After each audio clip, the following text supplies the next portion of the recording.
Merry Christmas. It is Christmas Day, believe it or not. Look at this weather. This is not a beautiful, beautiful day. It's in the 50s today, which is crazy. But I know by the time you're watching this, it's not Christmas anymore. We're going to be between Christmas and New Year's. Not a lot going on. I had somebody asked me one day, said, can you tell us about some of the stuff on the wall in your garage? So I thought, well, okay, today I will show some of the stuff that I have on the wall. Oh boy, you know. Well, right away I got this Harley sign up here from an old friend of mine that, well, actually he and I were really good Harley buddies. We rode a lot together, a lot. We were like two peas in a pod on the bikes. He had a shovel head.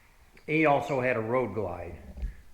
And I really enjoyed riding with him when he was on his shovel, because the shovel just, I love old shovel heads. But I got that. This is always interesting. Caution, no discharge of firearms past this point. Shouldn't it be past? P-A-S-T? I don't know who wrote that sign. I picked it up somewhere, actually off of an old range that they weren't using anymore. Oh, let's see. I don't know what the heck this is. This came from my son. It's dead. There's nothing in it. An old hand grenade. See, the bottom's drilled out of it, so it's just hollow, but it's an actual hand grenade there. An old Easy Riders ticket that I had. The poster of the 1973 Yamahas, and this was the one I had, the CT3 175, which I still own to this day, and I might restore someday. Well, first of all, before I go too far, this old sled, let me see if I can get it down in one piece. There you go. This is an old flexible flyer. It was my dad's. It's a Junior Racer. And it's in really good shape. It's got the original patina on it. There's some of the original paint you can see on the thing. And he had it hanging up in his barn for the longest time, never used it. And I got no use for it, but I don't know. It was my dad's, so I hang on to it. I've always collected these hornet nests, and what I do is wait till fall when the bees are getting dormant, and I pull a trash bag over it, tie it off, prune the branches off of it, and then I spray them with polyurethane, so you can see the honeycomb inside there and the nest. And I used to sell them at the Pioneer festivals and things, so I'd get $20 for something like that. That one's not a really good quality hornet nest, but those are like the black and white bald face hornets. Moving on over to my workbench area. Some interesting things. This picture of the ship here was my dad's, and I didn't learn it till after my dad was passed away that he really liked these old sailing ships, and he had books about them, novels about them, stories about them. So apparently he had quite an interest in these ships.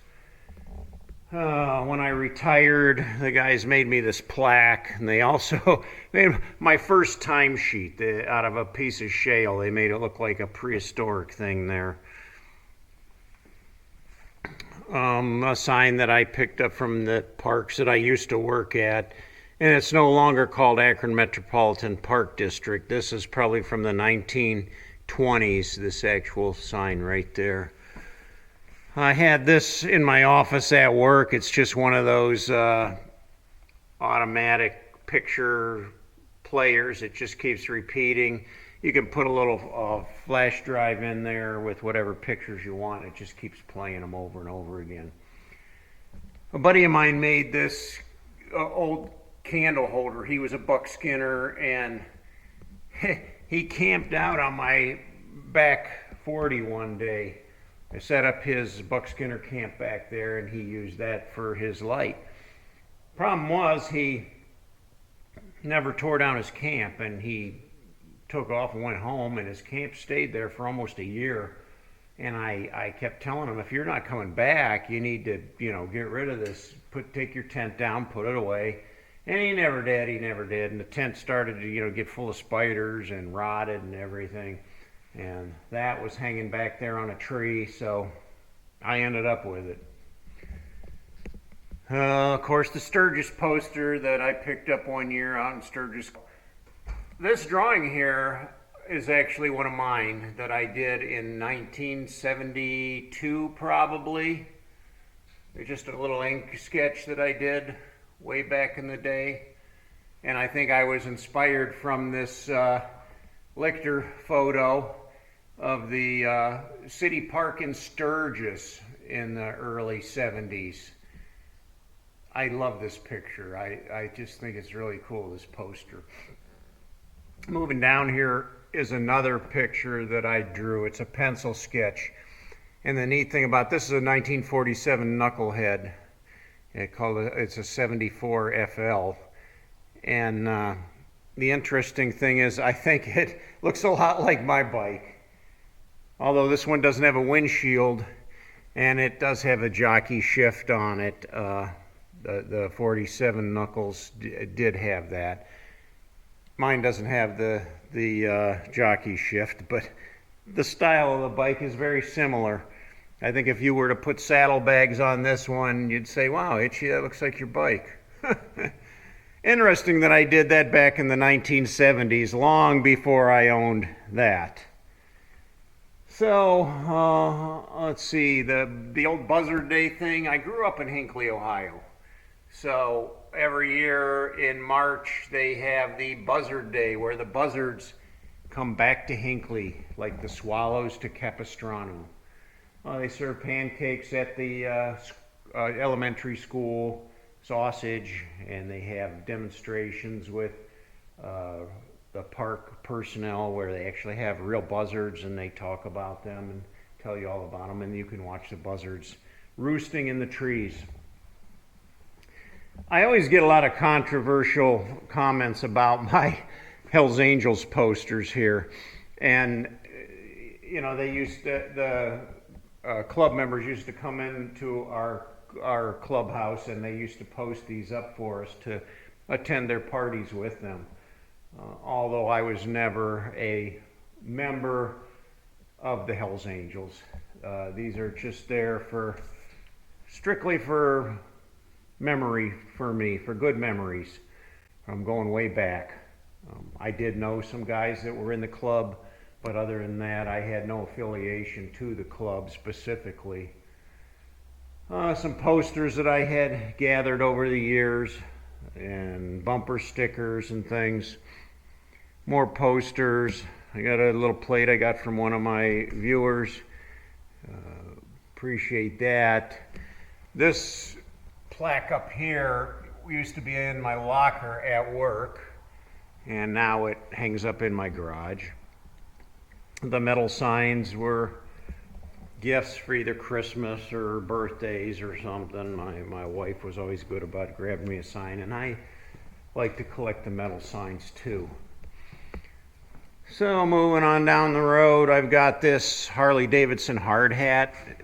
It's, a regular old working hard hat. My wife gave that to me. I don't know where she got it from, but interesting hard hat.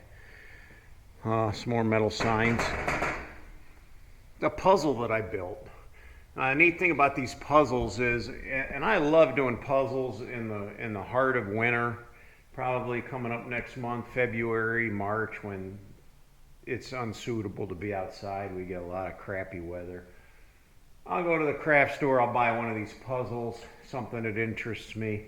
I'll set a table up there in the loft next to my wife. She'll do her crochet, and I'll work on my jigsaw puzzle. And I'm pretty good at them too.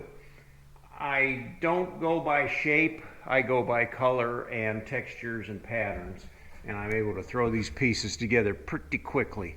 But I like this one. It's in the shape of a Harley, and then it's got some, Harley pictures on. This poster we bought when we went to Mount Washington.